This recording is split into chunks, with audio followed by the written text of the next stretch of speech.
Uh, I now would like to give the floor to the distinguished delegate of Lebanon.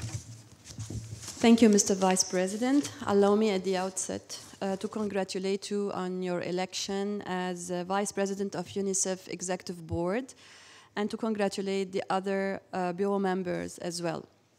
It was an honor for Lebanon to serve as Vice President of the board last year, and we reiterate our unwavering support to UNICEF in their noble mission.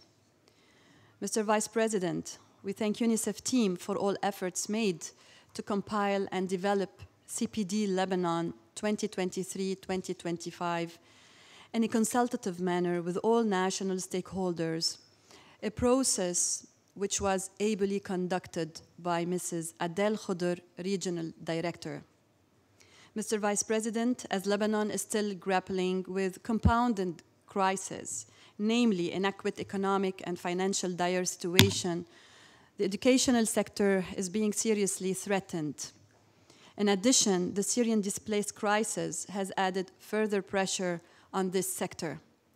Despite valiant efforts by many establishments to remain open in the midst of such an adverse context, Lebanon's education system is suffering, especially public institutions. Lebanon's education sector has long been held as a fundamental and foundational national institution, one of few in Lebanon. This sector is today at a critical juncture. Private schools are preserving under difficult circumstances, while public schools have been closed for a month, given the harsh devaluation of teachers' salaries and miserable working conditions. Children whom natural place is at school benches should not have to pay the heavy toll and endure this hardship. We call on UNICEF and the international community to combine efforts and channel it towards developing internationally financed programs to ease the burden on the Lebanese school system. Unfortunately, discrepancies between actual needs and the educational sector and the donor aid directed to it remain big. Mr. Vice President, we cannot but highlight the nexus between water, sanitation, and child rights crisis, as it was well expressed by Professor Nadim Farjallah in his intervention. We thank UNICEF for supporting Lebanon as well on a different note in fighting the cholera outbreak.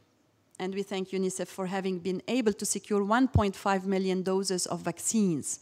Yet, temporary solutions are not the way out, as we need to work urgently and promptly on supporting the water management system and the functioning of water pumping stations to avert cholera from becoming an endemic disease.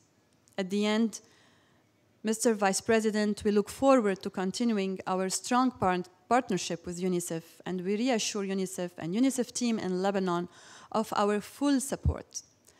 Thank you, Mr. Vice President. I thank distinguished representative of Lebanon.